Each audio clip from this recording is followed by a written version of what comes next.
தற்போது இந்த நிகழ்ச்சியின் சிறப்பு பேச்சாளர் உலகளாவிய அஹ்மதியா முஸ்லிம் ஜமாத்தின் தலைவர் கண்ணியம் பொருந்திய ஹதரத் மிர்சா மஸ்ரூர் அஹ்மத் அவர்களை அழைப்பதில் பெருமிதம் கொள்கிறேன்.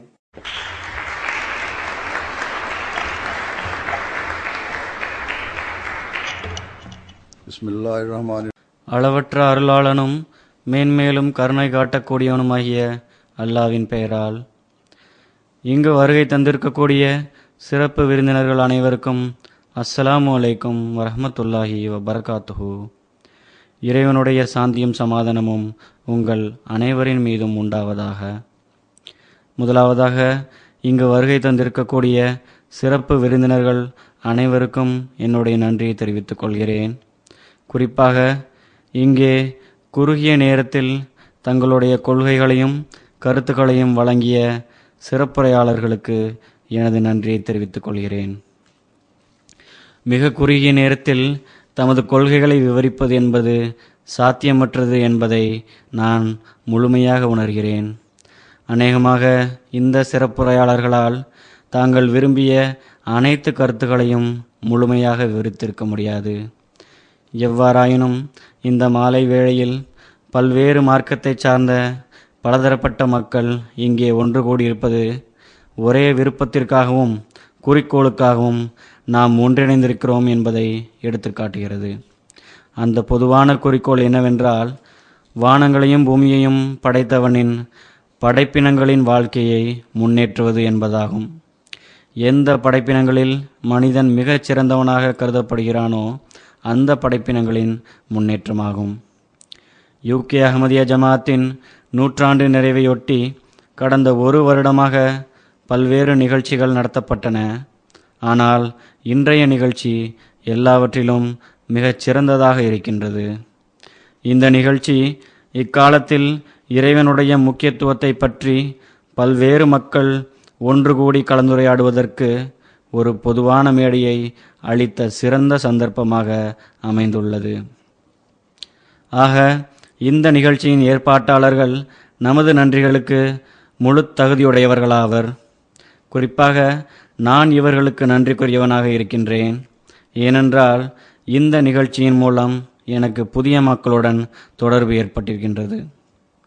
இங்கு நன்றியுரைப்பதன் மூலம் எனது மார்க்க போதனைகளின்படி தன்னுடைய சக மனிதனுக்கு எந்த இடத்திலெல்லாம் நன்றி தெரிவிக்க வேண்டுமோ அந்த இடத்திலெல்லாம் நன்றி தெரிவிக்க வேண்டும் என எந்த இறைவன் கட்டளையிட்டுள்ளானோ அந்த இறைவனின் பக்கம் எனது கவனத்தை திருப்புகின்றேன்.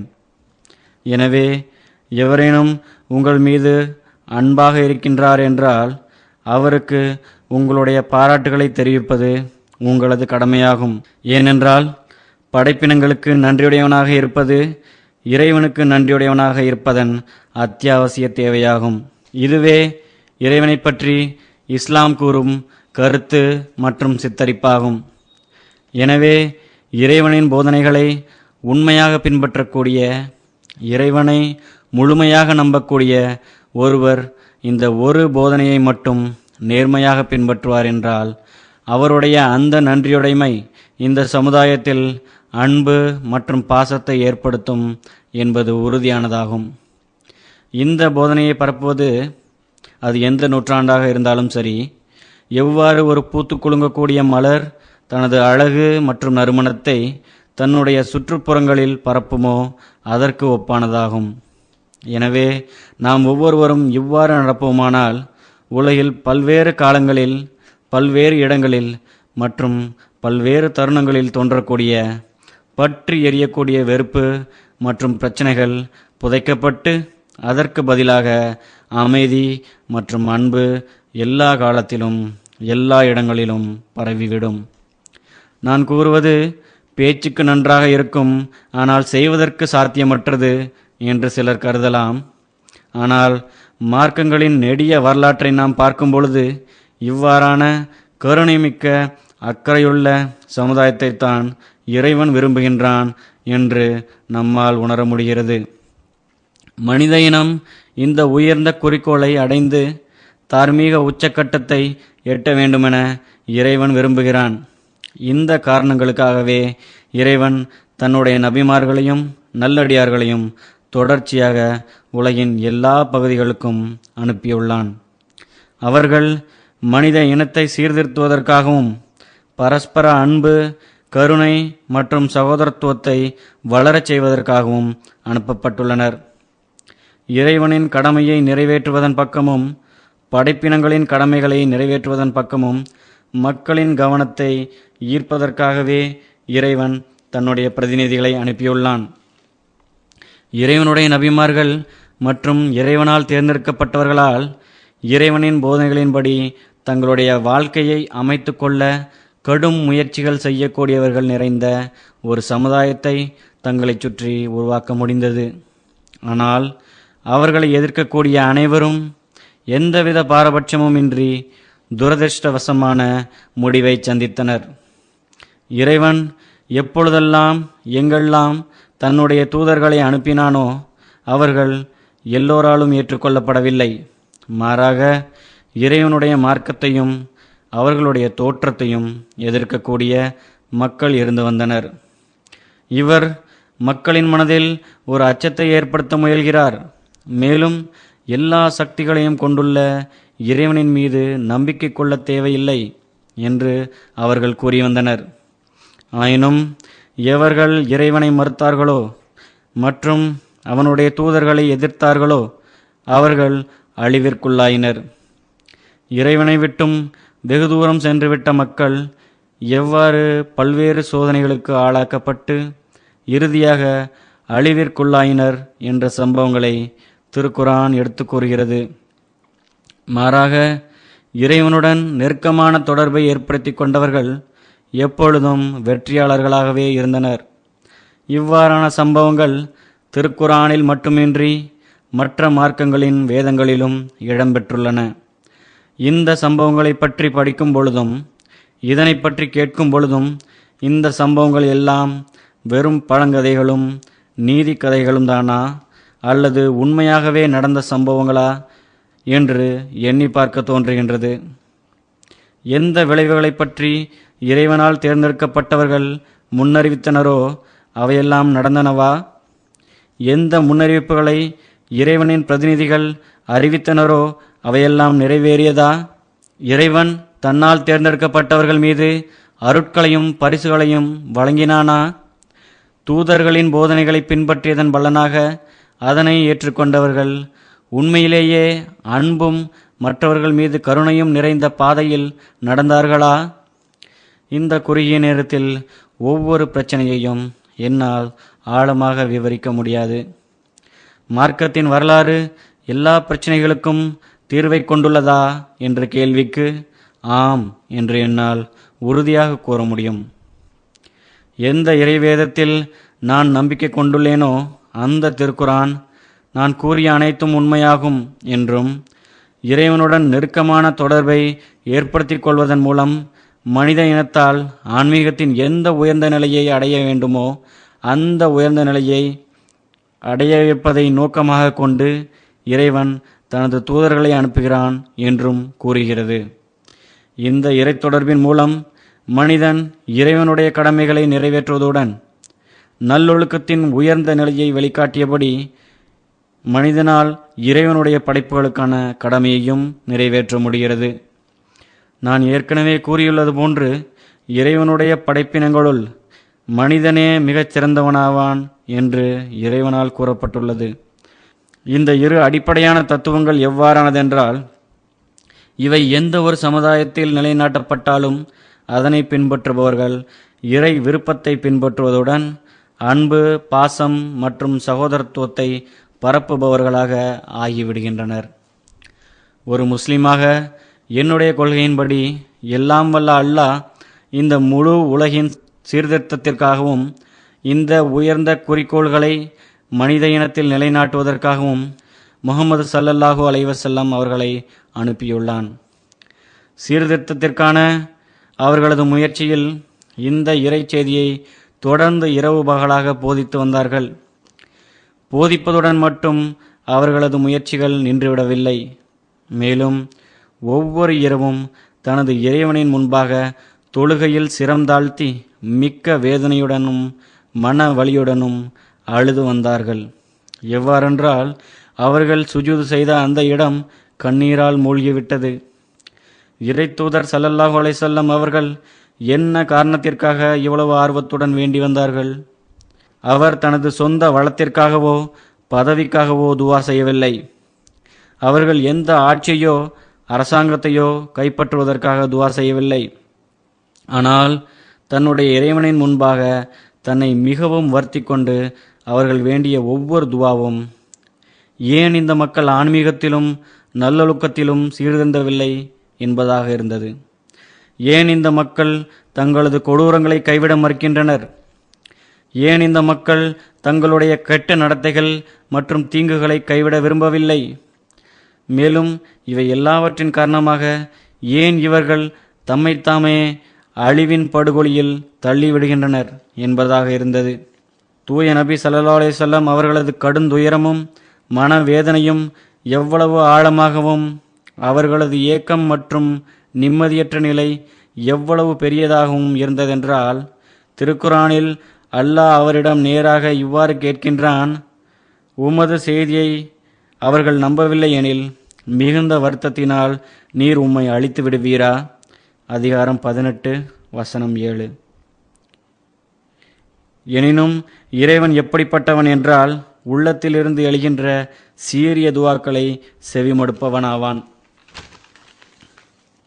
எனவே அவன் தூய நபி முகமது ஸல்லல்லாஹு அலைஹி வஸல்லம் அவர்களின் அந்த துவாக்களுக்கு பதிலளித்தான். அந்த அறிவில்லாத, நாகரிகமற்ற, விபச்சாரம் செய்யக்கூடிய, திருடக்கூடிய, மேலும் எல்லா விதமான தீமைகளிலும் மூழ்கி கிடந்த அந்த மக்கள் எவ்வாறு அந்த தீமைகளிலிருந்து தவிர்ந்து அதற்கு பதிலாக மிகச் சிறப்பான நன்னடத்தைகளை மேற்கொண்டனர் என்பதற்கு வரலாறு சான்று பகர்கின்றது. அந்த மக்கள் மாற்றத்திற்கு ஆளாகினர். அந்த மக்களுக்கு இறைவனுடன் ஒரு முறிந்து போகாத தொடர்பு ஏற்படுத்தப்பட்டது. எந்த ஒரு உலக சக்தியாலும் இப்படியொரு ஆன்மீக புரட்சியை ஏற்படுத்த முடிந்ததில்லை. உலக முறையின்படி ஆரம்பகால முஸ்லிம்கள் மிகவும் வலுவற்றவர்களாக இருந்தனர். அவர்கள் வலிமை பெற்றது மிகவும் பின்னாளிலாகும். இந்த ஆரம்ப நாட்களில் அவர்கள் ஏழைகளாகவும் ஆதரவற்றவர்களாகவும் வாழ்வாதாரம் இல்லாதவர்களாகவும் இருந்தனர். ஆயினும் அவர்கள் மார்க்கத்தில் நேர்மையாகவும் உணர்ச்சி மிக்கவர்களாகவும் இருந்தனர். அவர்கள் இறைவனுடன் இருந்த அந்த நெருக்கமான தொடர்பின் காரணமாக அவனுக்காக தங்கள் வாழ்க்கையை தியாகம் செய்ய எப்பொழுதும் தயாராக இருந்தனர். அவர்கள் தியாகத்தின் மிக உயர்ந்த படித்தரங்களையும் படைப்பினங்களுக்கு சேவை செய்ய வேண்டும் என்ற தீவிர ஆசையை தங்களுக்குள் உருவாக்கினர். இதன் காரணத்தால் மற்ற மக்களுக்கு உதவுவதற்காக அவர்கள் தங்களது எல்லா உடைமைகளையும் தங்களது வீட்டிலிருந்த எல்லாவற்றையும் ஒப்படைக்க தயாராக இருந்தனர். இறைவன் மீது நம்பிக்கை கொள்வதற்கு முன்னரும் பின்னரும் இருந்த அவர்களது வாழ்க்கையை ஒப்பிட்டும் வேறுபடுத்தியும் பார்ப்போமேயானால், இது இறைவனை பற்றிய ஞானமும் புரிதலும் ஏற்பட்டதால் உண்டான ஒரு மாபெரும் மாற்றமாகும் மற்றும் இதயத்தின் உருமாற்றமாகும் என்பதில் எவ்வித ஐயமும் இருக்காது. அம்மக்கள் இறை உதவியுடன் தெளிவான அடையாளங்களை கண்டனர். மேலும் அங்கு ஏற்பட்ட அந்த ஆன்மீக புரட்சி தற்செயலாகவோ எவ்வித உலக குறிக்கோளை அடைவதற்காகவோ ஏற்பட்டதல்ல. மாறாக நபி ஸல்லல்லாஹு அலைஹி வஸல்லம் அவர்களுக்கு மக்களின் மீது இருந்த அன்புக்கும் உணர்வுகளுக்கும் எவ்வித நிகரும் இல்லை என்பதனை கண்டு அதற்கு சாட்சிகளாயினர். இஸ்லாத்தின் மிக கொடிய மூர்க்கமான படைகளும் கூட இந்த உண்மையை ஏற்கக்கூடிய கட்டாயத்திற்குள்ளாயினர். கொடுமை, வெறுப்பு மற்றும் தீய தாக்குதல்களுக்கு நபி ஸல்லல்லாஹு அலைஹி வஸல்லம் அவர்கள் தமது மன்னிப்பு, கருணை மற்றும் இரக்க குணத்தின் மூலமாக பதிலளித்தார்கள் என்பதற்கு அவர்கள் சாட்சிகளாயிருந்தனர். முன்னாளில் இஸ்லாத்தை அழிப்பதற்கு எல்லா விதமான முயற்சிகளையும் செய்த அந்த தீவிர எதிரிகள் மீது நபி ஸல்லல்லாஹு அலைஹி வஸல்லம் அவர்கள் வெற்றியடைந்த போது, எனக்கு உங்களுடன் தனிப்பட்ட பகை ஏதும் இல்லை. நீங்கள் முன்பு எங்களுக்கு இழைத்த கொடுமைகளுக்கும் துன்புறுத்தலுக்கும் நான் பழிவாங்க விரும்பவில்லை. நீங்கள் இங்கு அமைதியாக வாழ்வோம் என்று உறுதியளிக்கும் பட்சத்தில் மக்காவில் சுதந்திரமாக வாழலாம். உங்கள் மார்க்க வேறுபாடுகளின் காரணமாகவோ கொள்கைகளின் காரணமாகவோ நீங்கள் கொடுமையாகவோ அநீதியுடனோ நடத்தப்பட மாட்டீர்கள் என்று அமைதியுடனும் மன்னிப்பு வழங்கியபடியும் பதிலளித்தார்கள். இஸ்லாத்தின் எண்ணிலடங்கா எதிரிகள் இந்த ஒப்பிலா கருணையின் எடுத்துக்காட்டை கண்டபொழுது அவர்களுக்கு இதனை ஏற்றுக்கொள்வதை தவிர வேறு வழி இருக்கவில்லை. ஒரு எடுத்துக்காட்டு கூற வேண்டுமென்றால், முஸ்லிம்களுக்கு மிகவும் கொடுமைகள் இழைத்த இக்ரிமா என்ற இஸ்லாத்தின் எதிரி தன்னுடன் நபி ஸல்லல்லாஹு அலைஹி வஸல்லம் அவர்கள் நடந்து கொண்ட விதத்தை பார்த்தவுடன் இறைவன் புறமிருந்து வந்த ஒருவராலும் மக்களின் மீது ஒப்பிலா நேசம் கொண்ட ஒருவராலும் மட்டுமே இவ்வாறு கருணையுடன் நடக்க முடியும் என்று உள்ளுணர்வுடன் கூறினார். நபி ஸல்லல்லாஹு அலைஹி வஸல்லம் அவர்களின் முன்மாதிரியை கண்ட அந்த எதிரிகள், இறைவன் அவர்களுக்கு இறக்கியது எந்த கேள்விகளுக்கும் இடமின்றி உண்மையானதாகும், மேலும் அகில உலகிற்கும் அருட்கொடை என்று குர்ஆன் அவர்களுக்கு வழங்கிய பட்டம் மிகவும் சரியானதாகும் என்று மீண்டும் மீண்டும் வெளிப்படையாக கூறினர். அவர்களுடைய உடலின் ஒவ்வொரு உறுப்பிலிருந்தும், ஒவ்வொரு துளையிலிருந்தும், ஒவ்வொரு நாரிலிருந்தும் கருணை மற்றும் மனிதனத்தின் மீதான பரிவின் ஊற்று பெருக்கெடுத்தது என்று அவர்கள் ஒத்துக்கொண்டனர்.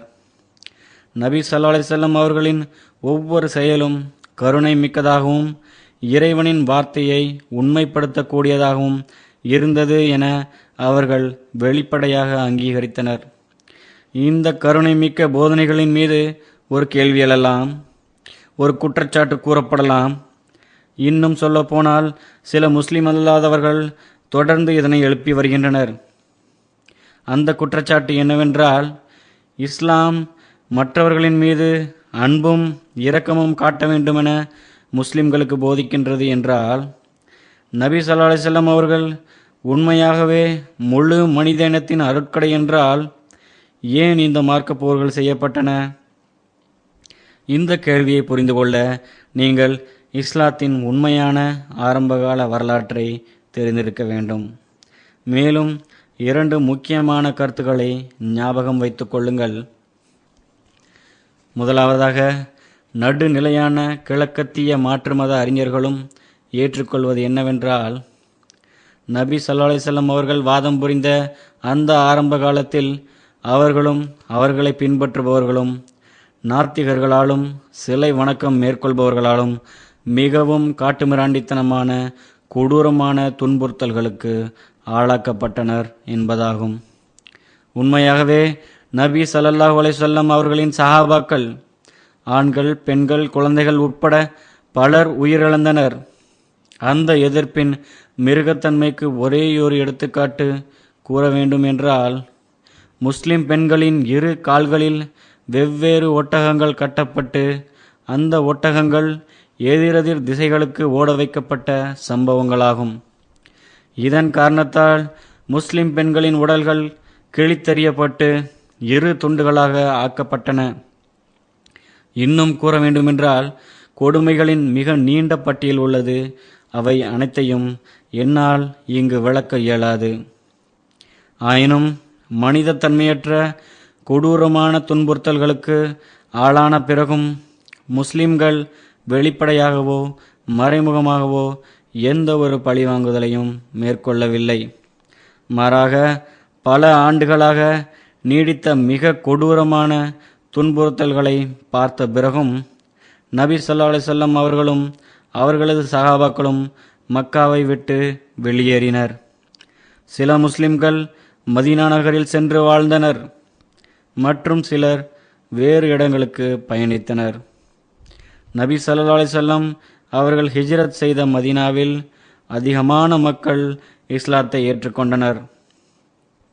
ஆனால் முஸ்லிம்கள் அமைதியுடனும் சௌகரியமாகவும் வாழ்வதை மக்கத்து காஃபிர்களால் தாங்கிக் கொள்ள முடியவில்லை. எனவே ஹிஜ்ரத் செய்து 18 மாதங்களே கழிந்த நிலையில் மதினாவில் உள்ள முஸ்லிம்களை 1000 பேர் கொண்ட திறமிக்க படையை கொண்டு தாக்கினர். இதனுடன் ஒப்பிட்டு பார்க்கும் பொழுது முஸ்லிம்களின் படையில் ஏறக்குறைய 300 பேர்களே இருந்தனர். அவர்களிடம் ஆயுதங்கள் மிக மிக குறைவாகவே இருந்தன.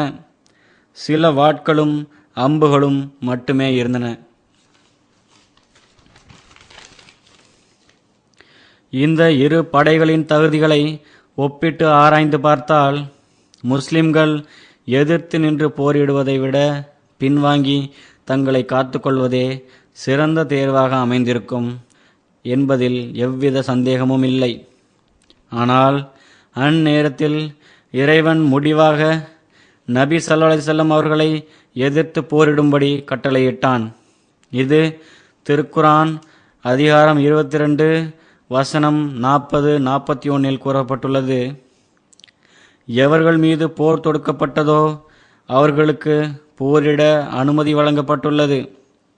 ஏனெனில் அவர்கள் மீது அநீதி இழைக்கப்பட்டிருக்கிறது.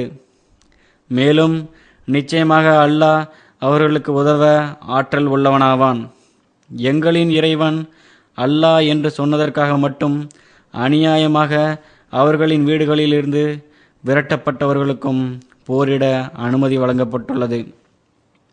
மேலும் அல்லாஹ் சில மனிதர்களுக்கு மற்றவர்களை கொண்டு பதிலடி கொடுக்கவில்லையாயின் கோயில்களும் ஆலயங்களும் மடங்களும் அல்லாஹ்வின் பெயர் அதிகமாக நினைவு கூறப்படும் பள்ளி வாயில்களும் தரைமட்டமாக்கப்பட்டிருக்கும். மேலும் அல்லாஹ் அவனுக்கு உதவுபவர்களுக்கு நிச்சயமாக உதவுவான். நிச்சயமாக அல்லாஹ் சக்தி வாய்ந்தவனும் மிகைத்தவனும் ஆவான். இந்த வசனங்களிலிருந்து இரக்கமற்ற முறையில் தாக்கப்பட்டவர்களுக்கு போரிட அனுமதி வழங்கப்பட்டது அவர்களை காத்துக்கொள்ள மட்டுமன்று, மேலும் எல்லா மார்க்கங்களையும் பாதுகாப்பதற்காகும் என்பது தெளிவாகிறது. ஆக போரிட அனுமதிக்கப்பட்டதற்கான அந்த இரண்டாவது காரணம், அநீதி இழைப்பவர்கள் வலிமையுடன் துரத்தப்படவில்லை என்றால் அந்த மார்க்கத்தின் எதிரிகள் கிறிஸ்தவர்களையும் யூதர்களையும் முஸ்லிம்களையும் மற்ற எல்லா மார்க்கத்தை சார்ந்தவர்களையும் நிம்மதியுடன் வாழவிட்டிருக்க மாட்டார்கள் என்பதாகும். உண்மை என்னவென்றால் இந்த இஸ்லாத்தின் எதிரிகள் அமைதியை விரும்பும் அனைத்து மக்களையும் அழிக்க நினைத்தனர். மேலும் தங்களது சுய லாபங்களுக்காக இந்த உலகத்தை சண்டை சச்சரவுகளிலும் கலவரங்களிலும் மூழ்கடிக்க எண்ணினர். இந்த சூழலில்தான் இறைவன் முஸ்லிம்களுக்கு, நீங்கள் அச்சப்பட வேண்டாம், வலிமை மிக்க அந்த மக்கத்து படை தோற்கடிக்கப்படும், ஏனென்றால் இறைவனின் உதவி முஸ்லிம்களுடன் இருக்கிறது என்று கூறினான். சொற்ப எண்ணிக்கையுடைய ஆயுதங்களற்ற அந்த முஸ்லிம் படையால் உலகின் அமைதியை சீர்குலைக்க எண்ணிய அந்த எதிரிகளை தோற்கடிக்க முடிந்தது என்பதற்கு வரலாறு சான்று பகர்கின்றது. ஒரு வகையில் இது முஸ்லிம்களின் வெற்றியாக இருந்தாலும் மற்றொரு வகையில் உலகின் அமைதியை விரும்பும் அனைத்து மக்களின் காலவரம்பற்ற வெற்றியாகும். மனித இனத்தின் நன்னெறிகள் எப்பொழுதும் பாதுகாக்கப்பட வேண்டும் என்று எண்ணிய ஒவ்வொருவருக்குமான வெற்றியாகும். மேலும் மார்க்கம் என்பது நன்மைக்கான சக்தியும் உலகில் அமைதியை நிலைநாட்டக்கூடிய சக்தியுமாகும் என்று நம்பிய அனைத்து மக்களுக்குமான வெற்றியாகும். தூய நபி முகமது ஸல்லல்லாஹு அலைஹி வஸல்லம் அவர்களின் வாழ்நாளிலும் குலஃபாயே ராஷிதீன் எனப்படும் அந்த 4 ஹலீஃபாக்களின் காலகட்டங்களிலும் முஸ்லிம்கள் பங்கேற்ற அந்த போர்கள் துன்புறுத்தல்களை முடிவுக்கு கொண்டு வரவும் உலகின் அமைதியை நிலைநாட்டவுமே மேற்கொள்ளப்பட்டன என்பதற்கு வரலாறு சான்று பகர்கின்றது. அவை என்றுமே துன்புறுத்துவதற்காகவும் அநீதி அழைப்பதற்காகவும் தீவிரவாதத்திற்காகவும் நடத்தப்பட்ட போர்கள் அல்ல. குலஃபாயே ராஷிதீன்களின் காலம் முடிவுக்கு வந்தபொழுது அந்த இடத்தில் துரதிருஷ்டவசமாக ஒரு அரசாட்சி அமைக்கப்பட்டது. துரதிருஷ்டவசமாக அந்த காலகட்டத்தில் மேற்கொள்ளப்பட்ட போர்கள் அனைத்தும் அரசியல் காரணங்களுக்காகவோ உலக காரணங்களுக்காகவோ மேற்கொள்ளப்பட்டவையாகும். எவ்வாறாயினும் இங்கு தெளிவுபடுத்தப்பட வேண்டியது என்னவென்றால், ராஜ்யத்தை விரிவுபடுத்துவதற்காகவும் அதிகாரத்தை அதிகரிப்பதற்காகவும் மேற்கொள்ளப்பட்ட அந்த போர்கள் எவ்வகையிலும் திருக்குரான் கற்பிக்கும் இஸ்லாமிய போதனைகளுக்கு இணங்க மேற்கொள்ளப்பட்டவை அல்ல. இதனைப் போன்றே இக்காலத்தில் முஸ்லிம் அரசாங்கங்கள் மற்றும் எதிரி கிளர்ச்சியாளர்களின் செயல்கள் எவ்வகையிலும் எந்த வடிவத்திலும் இஸ்லாமிய போதனைகளின் எடுத்துக்காட்டுவதாகவோ பிரதிபலிப்பதாகவோ கூற முடியாது. இக்காலத்தில் இஸ்லாத்தின் பெயரில் சில தீவிரவாதிகள் மேற்கொள்ளும் செயல்கள் இஸ்லாத்தின் பெயரை கெடுப்பதுடன் மார்க்கத்தையே கெடுக்கிறது என்று என்னால் எவ்வித தயக்கமும் இன்றி கூற முடியும். இந்த மாதிரியான மார்க்க சித்தாந்தங்களை மக்கள் பின்பற்றுவார்களேயானால் மார்க்கத்தாலோ இறைவனாலோ இவ்வுலகில் அமைதியை நிலைநாட்ட இயலாது என்பது மிக தெளிவாகி விடுகின்றது.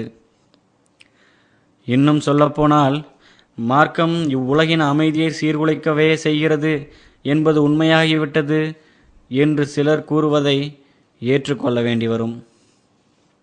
எவ்வாறாயினும் பின் நாட்களை பற்றிய திருக்குரான் மற்றும் நபி ஸல்லல்லாஹு அலைஹி வஸல்லம் அவர்களின் முன்னறிவிப்புகளையும் வழிகாட்டுதல்களையும் பற்றி படிக்கும் பொழுது எனது மார்க்கத்தின் மீதான எனது நம்பிக்கை அதிகமாகின்றது. திருக்குரானும் நபி ஸல்லல்லாஹு அலைஹி வஸல்லம் அவர்களும் ஒரு காலம் வரும் அன்று முஸ்லிம்கள் இஸ்லாத்தின் உண்மையான போதனைகளை பின்பற்ற மாட்டார்கள், திருக்குரானை பின்பற்ற மாட்டார்கள் என முன்னறிவித்தனர். மேலும் தம்மை தாமே மார்க்க அறிஞர்கள், மார்க்கத்தின் தலைவர்கள் என்று கூறிக்கொள்பவர்கள் உண்மையிலேயே சண்டை சச்சரவுகளுக்கும் குழப்பங்களுக்கும் காரணமாக இருப்பார்கள் என முன்னறிவிப்பு செய்தார்கள். இந்த நிலைமையைத்தான் நாம் இன்று நிதர்சனமாக பார்த்து கொண்டிருக்கிறோம். நான் கூறியது போன்று இவை எல்லாவற்றையும் நான் பார்க்கும் பொழுது என்னுடைய நம்பிக்கை குறைந்து விடுவதில்லை, மாறாக அதிகரிக்கின்றது. நான் விரக்தி அடைவதோ நம்பிக்கை இழந்து விடுவதோ இல்லை. ஏனென்றால் திருக்குரானும் தூய நபி ஸல்லல்லாஹு அலைஹி வஸல்லம் அவர்களும் இக்கால உலகின் தேவையை முன்னறிவித்த அதே தருணத்தில் உண்மை இஸ்லாத்தின் மறுமலர்ச்சிக்காக வாக்களிக்கப்பட்ட மசீஹும் மஹ்தியுமான ஒருவர் அனுப்பப்படுவார் என்ற நற்செய்தியையும் வழங்கியுள்ளார்கள். அவர் எல்லா மார்க்க போர்களை நிறுத்துவதற்காகவும் சமுதாயத்தின் அனைத்து படித்தரங்களில் நிலவும் கொடுமைகளை அன்பாகவும் ஒற்றுமையாகவும் மாற்றுவதற்காகவும் அனுப்பப்படுவார். அவர் இந்த குறிக்கோள்களை நிறைவேற்றுவதற்காக அயராது உழைப்பார். மேலும் தன்னை பின்பற்றுபவர்களிடையே இஸ்லாத்தின் உண்மையான தத்துவத்தை நிலைநாட்டுவார். அந்த உண்மையான தத்துவம் திருக்குரானின் இந்த வசனத்தில் குறிப்பிடப்பட்டுள்ளது. நம்பிக்கை கொண்டவர்களே, அல்லாஹ்வுக்காக நீங்கள் நேர்மையான சாட்சி கூறுபவர்களாக நிலைத்து நில்லுங்கள். ஒரு சமுதாயத்தின் பகைமை உங்களை நீதியுடன் நடக்காதவாறு தூண்ட வேண்டாம். நீங்கள் நீதியுடன் நடந்து கொள்ளுங்கள். இதுதான் இறையச்சத்திற்கு மிக நெருங்கியது. அல்லாஹ்வுக்கு அஞ்சுங்கள். நிச்சயமாக அல்லாஹ் நீங்கள் செய்பவற்றை நன்கறிகின்றான். அதிகாரம் 5 வசனம் 9.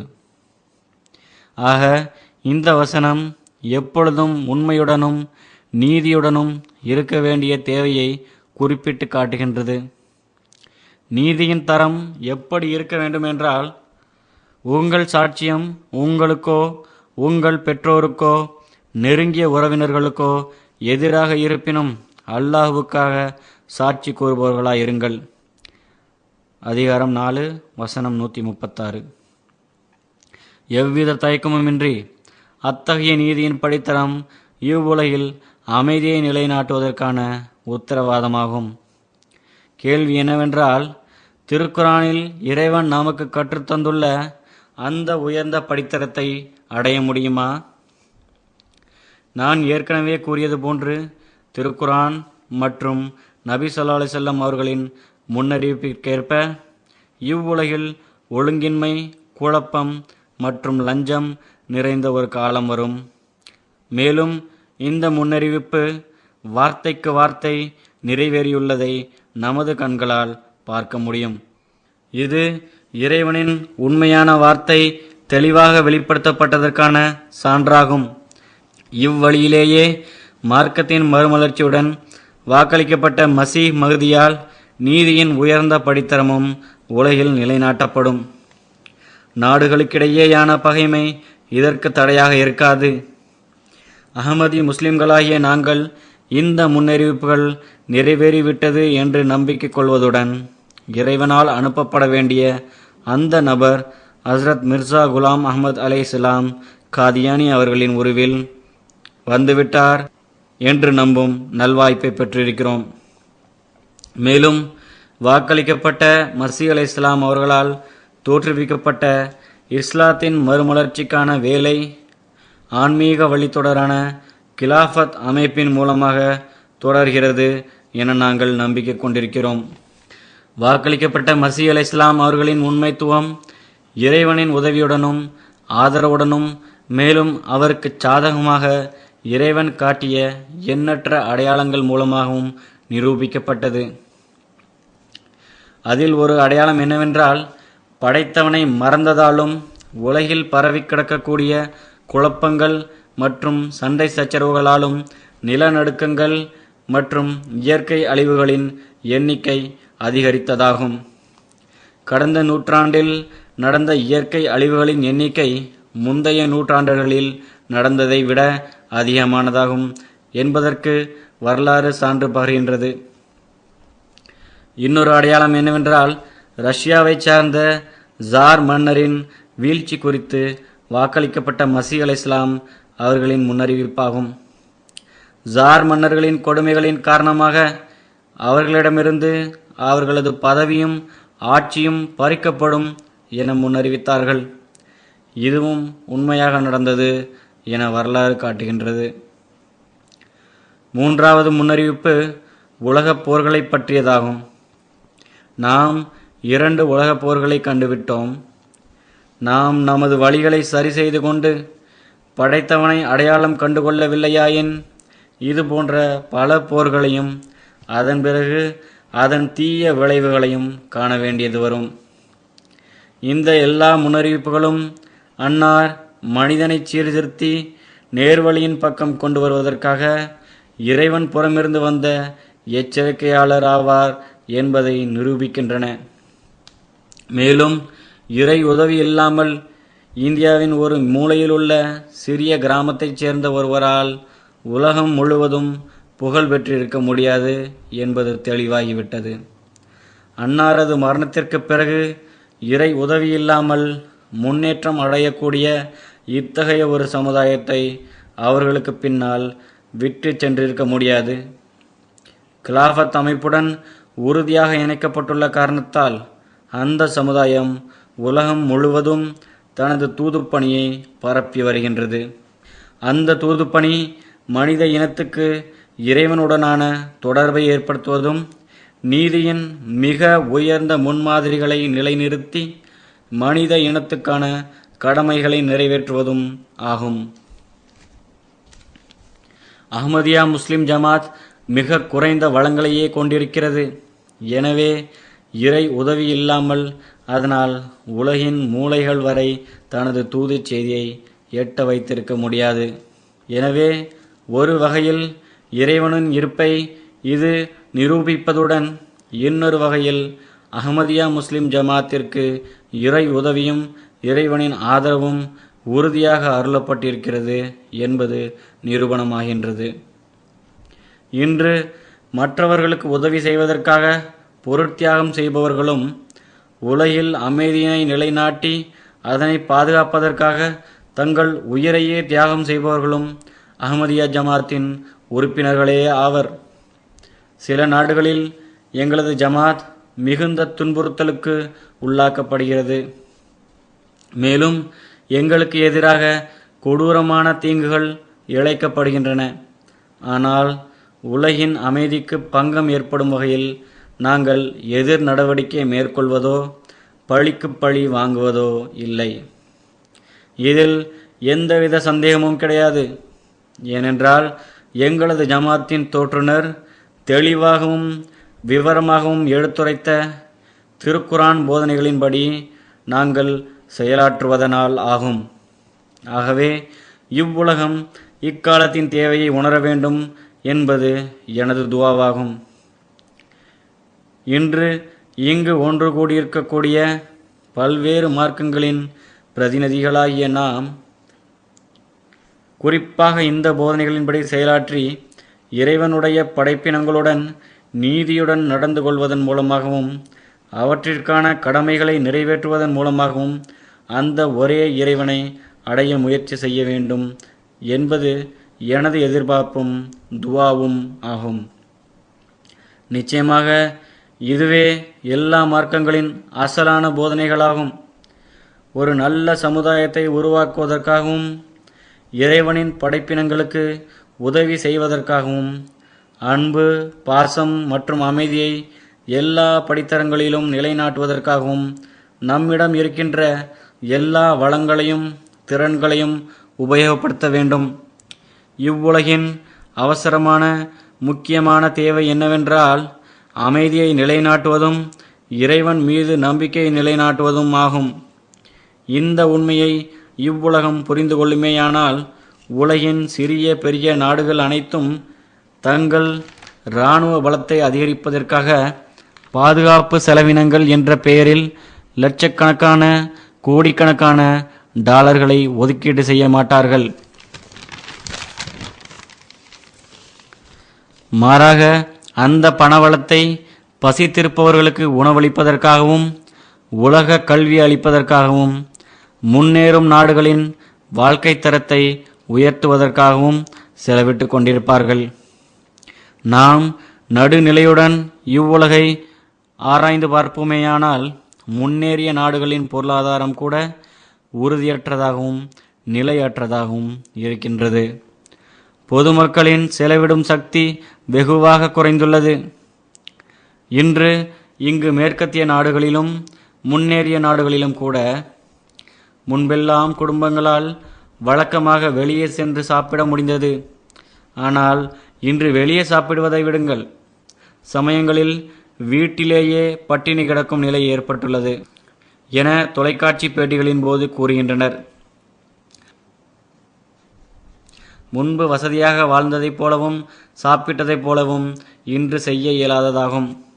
இதற்கான காரணம் என்னவென்றால் நாடுகள் தங்களது சமூக வளர்ச்சிக்கான பட்ஜெட்டை விட பாதுகாப்புக்கான பட்ஜெட்டுக்கு முன்னுரிமை கொடுக்கின்றனர். தன்னுடைய வாசலில் இருக்கின்ற பிரச்சனைகளை தீர்ப்பதை விடவும் தன்னுடைய மக்களின் குறைகளை தீர்ப்பதை விடவும் பல்லாயிரக்கணக்கான மைல்கள் தொலைவில் உள்ள வெளிநாடுகளுக்கு தனது படையை அனுப்புவதிலும் ஆயுதங்கள் அனுப்புவதிலும் பெரும் விருப்பம் காட்டுபவர்களாக இருக்கின்றனர். ஆக மார்க்கங்களினால் குழப்பங்கள் பரப்பப்படவில்லை, மாறாக அரசியல் விளையாட்டுகளாலும் அரசியல் பேராசைகளினாலும் நாடுகளும் மக்களும் ஒருவர் மீது ஒருவர் தங்களது மேன்மையை காட்டிக்கொள்ள முயல்வதாலுமே ஆகும். ஆக எல்லா மக்களும் எல்லா நாடுகளும் இதற்கு செவிசாய்ப்பது இக்காலத்தின் அவசரமான தேவையாக இருக்கின்றது. இல்லையென்றால் இந்த உலகம் எண்ணி பார்க்க இயலாத அழிவின் விளிம்பில் நின்று கொண்டிருக்கின்றது. இன்று உலகில் நாம் காணக்கூடிய சில அழிவுகள் நம்மால் சுயமாக ஏற்படுத்தி கொண்டவையாகும். மற்றும் சில இயற்கை பேரழிவுகளின் கொடிய விளைவுகளால் ஆகும். எனவே நாம் நம்மை பாதுகாத்து கொள்வதற்காகவும் மனித இனத்தை காப்பதற்காகவும் எல்லாம் வல்ல இறைவனின் பக்கம் நாம் திரும்ப வேண்டும். மூசா நபியையும் அவரது மக்களையும் கைவிடாத, ஈசா நபியையும் அவரது சீடர்களையும் கைவிடாத உண்மை முஸ்லிம்களை இறைவனின் அருள்களை பெறுவதிலிருந்தும் அவர்களது துவாக்கள் ஏற்றுக்கொள்ளப்படுவதை காணுவதிலிருந்தும் தடுத்திடாத அந்த உயிருள்ள இறைவனுடன் நம்மை இணைத்து கொள்ள வேண்டும். இவையெல்லாம் பழங்கதைகளோ பழமையான புராணங்களோ அல்ல. மாறாக இறைவன் எப்பொழுதும் உயிருடன் இருப்பவனும் இன்றும் உயிருடன் இருப்பவனும் ஆவான். இறைவன் தனது நல்லடியார்களுடன் தொடர்ந்து பேசி வருகின்றான். மேலும் தனது உண்மையான அடையாளங்களை காட்டி வருகின்றான் என வாக்களிக்கப்பட்ட மசீஹ் அலைஹிஸ்ஸலாம் அவர்கள் போதித்தார்கள். எனவே இக்காலத்தின் சீர்திருத்தவாதியின் வார்த்தைகளுக்கு செவி சாய்ப்பதும் இறைவனை உண்மையான உணர்வுடன் அடையாளம் கொண்டு கொள்வதும் நம்முடைய கடமையாகும். இறைவன் வாக்களிக்கப்பட்ட மசீஹ் அலைஹிஸ்ஸலாம் மூலமாக தன்னுடைய அடையாளங்களை வெளிப்படுத்தினான் என்பதற்கும் மேலும் தொடர்ந்து வெளிப்படுத்தி கொண்டிருக்கிறான் என்பதற்கும் நாங்கள் சாட்சி பகர்கின்றோம். இறுதியாக நான் கூற விரும்புவது என்னவென்றால், நமது தவறுகளுக்காக நமது இறைவன் மீதும் நமது மார்க்கங்கள் மீதும் பழி கூறுவதற்கு பதிலாக கண்ணாடி முன் நின்று நமது குறைகளை ஆராய வேண்டும். இந்த வார்த்தைகளுடன் தங்களது நேரத்தை ஒதுக்கி எனது பேச்சை கேட்டுக்கொண்டிருந்த இங்கு வந்துள்ள விருந்தினர்கள் அனைவருக்கும் மீண்டும் ஒருமுறை நன்றி தெரிவித்துக் கொள்கிறேன். மிக்க நன்றி.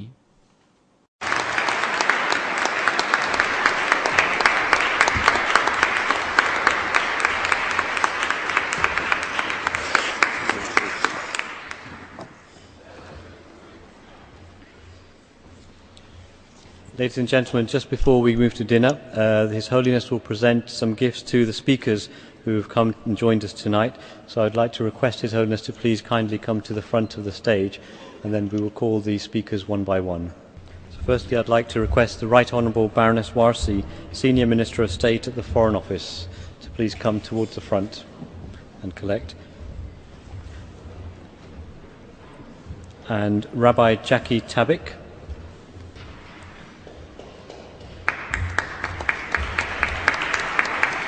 And Geshe Tashi Sering, and Dr. Katrina Sweat Lantos,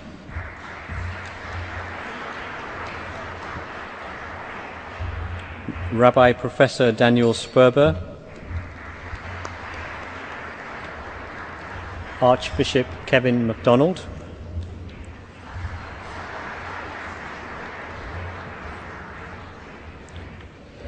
Baroness Berridge, and Ambassador Alhaji Baba Kamara, who is representing the President of Ghana, Sheikh Muafak Tharif,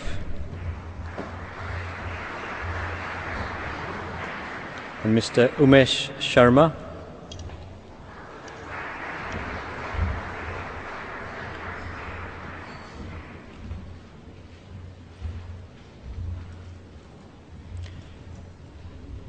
and His Holiness is also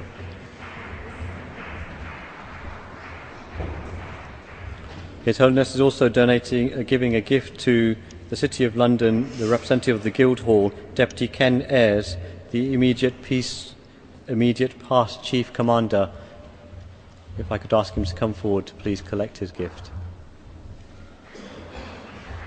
Deputy Ken Ayres.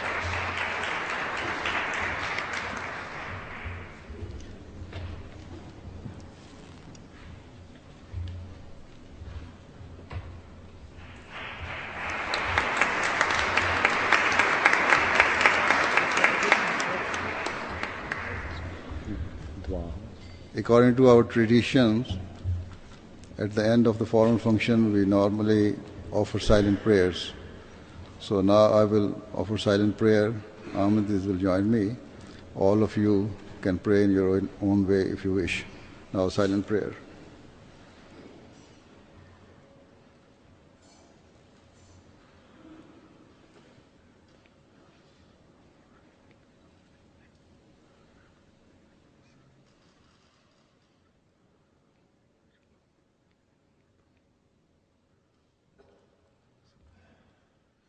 Ameen. Rahim.